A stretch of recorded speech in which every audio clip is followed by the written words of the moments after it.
தமிழ்நாடுக்குள்ள குடிங்க, தமிழ்நாடுக்குள்ள ஒழிச்சு கடை திறந்து வச்சுக்கிட்டு ஒழிச்சு தமிழ்நாடுக்குள்ள திறந்து வச்சுக்கிட்டு எல்லாம் குடிச்சுக்கிட்டு ட்ரிங்க் அண்ட் டிரைவிங் பேர்ல ஃபைனை போட்டு பணத்தை கொடுக்குறாங்க. நான் ஒரு ராணுவ வீரர், முன்னாடி ராணுவ வீரர், எல்லாம் நெட்ல போடுங்க, ஐயோ எல்லாம் நெட்ல போடுங்க, ஐயோ மொத்தம் போடுங்க. இந்த நாட்டை தமிழ்நாட்டு மொத்தமா தமிழ்நாட்டு மொத்தமா ஒரு முன்னாடி ஒரு ராணுவ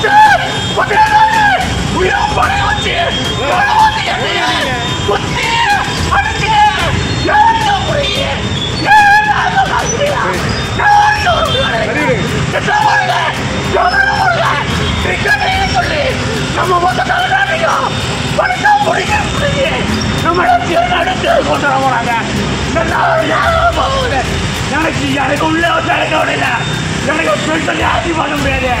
எனக்கு 40,000 பெருசன் பிடித்த 50,000 படம் வந்தேன். நான் கொண்டே பொறுமையா நான் சொல்லி போட்டால் என்னை ஒரு கேட்டேன்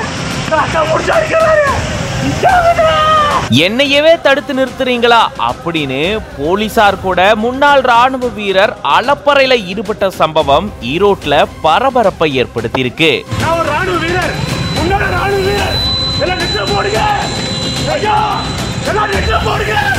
செல்போன் பேசியபடி இருசக்கர வாகனத்தை ஓட்டுனதா சொல்லி போலீசார் வழிமறிச்ச நிலையில முன்னாள் ராணுவ வீரர் கோபம் அடைஞ்சு சாலையிலேயே ரகளையில ஈடுபட்டு இருந்திருக்காரு.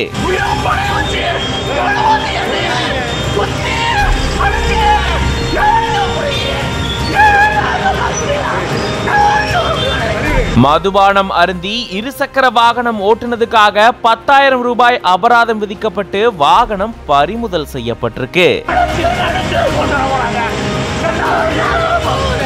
ஈரோடு மாணிக்கம்பாளையம் அடுத்திருக்கக்கூடிய வக்கீல் தோட்டம் பகுதியை சேர்ந்தவர் மதிவாணன். இவரு ராணுவத்துல பணியாற்றி தாமாவே விருப்ப ஓய்வு பெற்றுட்டு வந்திருக்காரு. இப்போ போக்குவரத்து பணிமனையில ஒப்பந்த அடிப்படையில மெக்கானிக் வேலை செஞ்சுட்டு வராரு. இந்த சூழல்ல தான் ஈரோடு பேருந்து நிலையம் பக்கத்துல இருக்க மேட்டூர் சாலையில இருசக்கர வாகனத்துல இவரு செல்போன் பேசியபடி வந்ததா கூறப்படுது. இத பார்த்த போலீசார் உடனடியா அவரை நிப்பாட்டி செல்போன் பேசிட்டு வந்ததுக்காக அது தொடர்பான விசாரணையை மேற்கொண்டிருந்திருக்காங்க.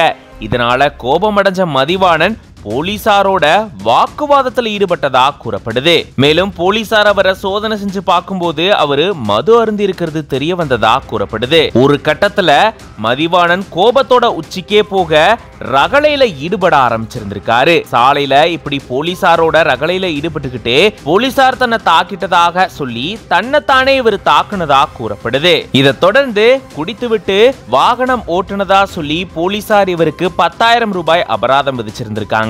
மேலும் அவருடைய இருசக்கர வாகனத்தையும் பறிமுதல் செஞ்சிருக்காங்க.